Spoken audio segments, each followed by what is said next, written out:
tout quitter, partir comme ça sur la route, vivre l'Eldorado, ce que vous voulez, c'est ce qu'on fait en tout cas.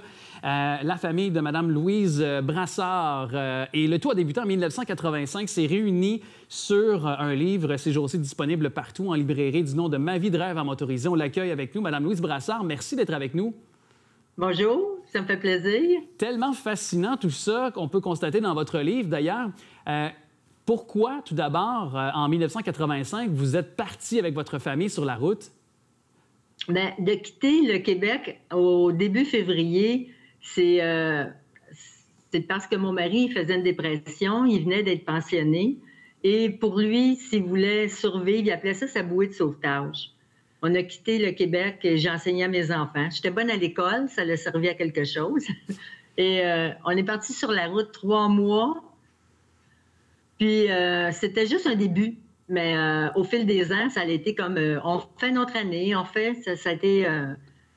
on n'a pas décidé d'avance pour les 30 ans. C'était vraiment une question de survie au début. OK. Donc, votre mari a un accident de travail, il est pompier, donc se retrouve finalement à ne plus pouvoir faire sa passion qui est de son métier.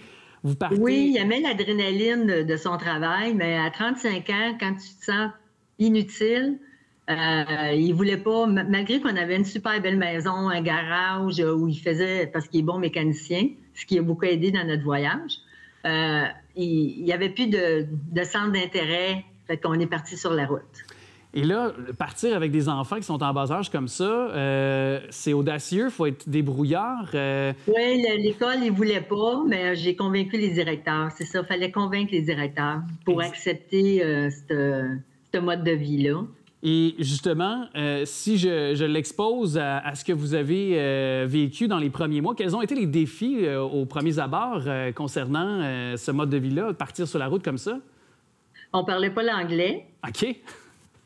On n'avait pas beaucoup d'argent, aucune notion de qu'est-ce qu'on vivrait. On n'avait rien planifié. Habituellement, un voyage, on planifie un peu que les centres d'intérêt. Mais au fil des jours, on guérissait.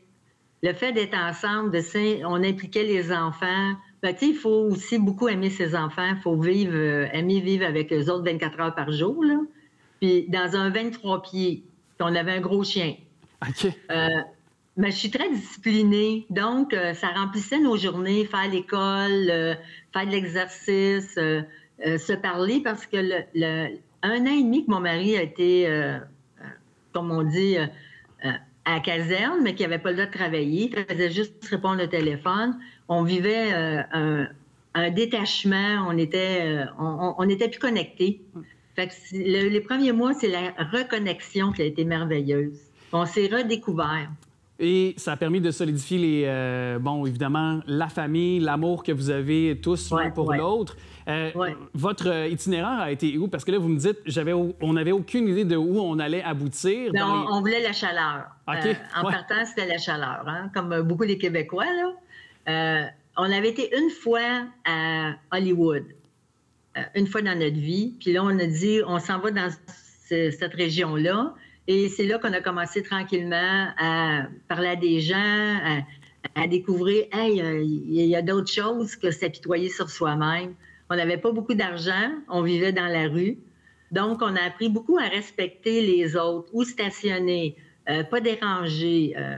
Au fil de nos expériences, on a appris à être des personnes qui sont contentes de nous voir au lieu de nous. Parce que, tu sais, aujourd'hui...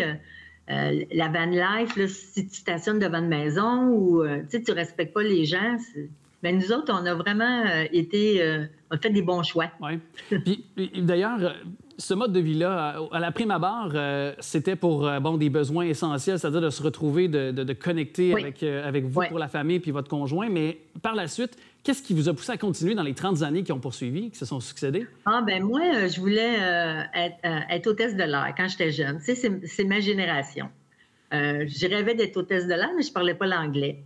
Fait que c'était comme un moyen pour moi de voyager. Puis, comme j'écris mon journal à tous les jours, ça m'a aidé à dire « Hey, on peut encore faire ça. » C'est pour ça que le goût d'aller au Mexique, malgré notre peur, parce qu'au début, mes enfants ils ont eu un accident, on a manqué mourir en voilier, on a eu certains certaines expériences difficiles, mais le goût de découvrir, d'ouvrir nos horizons. Oui. Je l'avais, puis j'ai la chance d'avoir un mari très logique et très...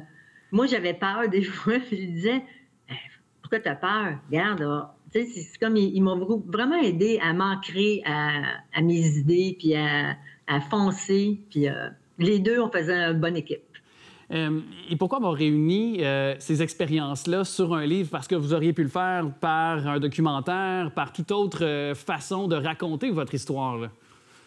Bien, moi, les premiers 4 ans, ils ont été très intenses. D'ailleurs, mon livre, Ma vie de rêve à motoriser, c'est plus les premiers 4 ans que... Puis, tu sais, par l'éditeur, j'ai été un petit peu contrainte parce que j'ai écrit 400 pages. Puis lui, bien, il a été chercher comme la crème. Qu'est-ce que lui, il pensait que c'était le mieux. Bien, pour moi, je voulais vraiment seulement transmettre à mes enfants cette expérience-là des premiers 4 ans. Puis à partir de là, j'ai trouvé ça intéressant de continuer, mais je n'avais pas élaboré un livre. C'était seulement de sortir à qu'est-ce que je ressentais. Donc, c'est pour ça que c'est devenu un livre à force d'écrire puis de me dire ça peut intéresser. Surtout que j'aime partager. Ouais. Donc, ça peut intéresser des gens qui veulent voyager, qui veulent partir avec leur famille ou... différemment, mais...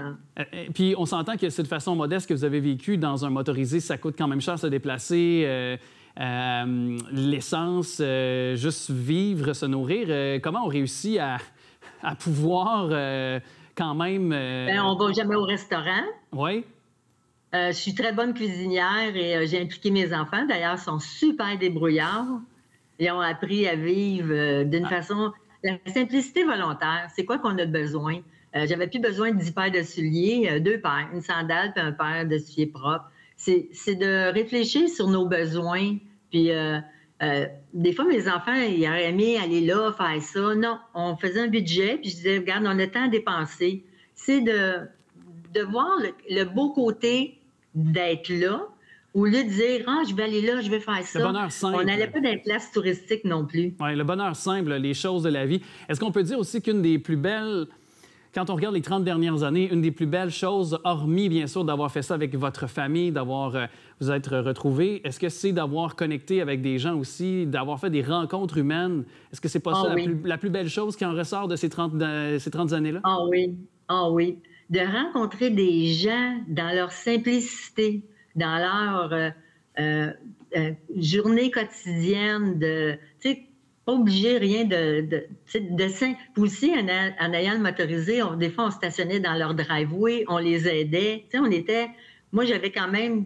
Ce qui est agréable de motoriser, j'avais ma maison, je pouvais m'impliquer dans un plus. Tu sais, je faisais mon manger, mes affaires. Tu sais, c'était pas de la visite, oh non, il faut les recevoir. C'était au contraire, on était des gens... Comme le 5 ans, j'ai vécu sur une ferme de bisons, j'ai adoré. Parce que des fois, je m'impliquais sur la ferme. Oui. Ben, des fois, on partait, on s'en allait sur la route. Tu sais, il n'y a pas d'obligation, mais on a appris énormément de... Mais il y avait un partage. Donc, par exemple, vous aidez à la ferme de bisons, vous avez de la nourriture en échange. Donc, c'est comme un troc comme ça qui se faisait... On a fait souvent de ça, très souvent. Incroyable, incroyable. C'est pas banal, tout ça. C'est très inspirant. Oser faire... on est arrivé au Nouveau-Brunswick, on a rencontré un couple de pêcheurs. Le premier bateau qui est arrivé, c'est un couple. Et on a vécu sur leur terrain.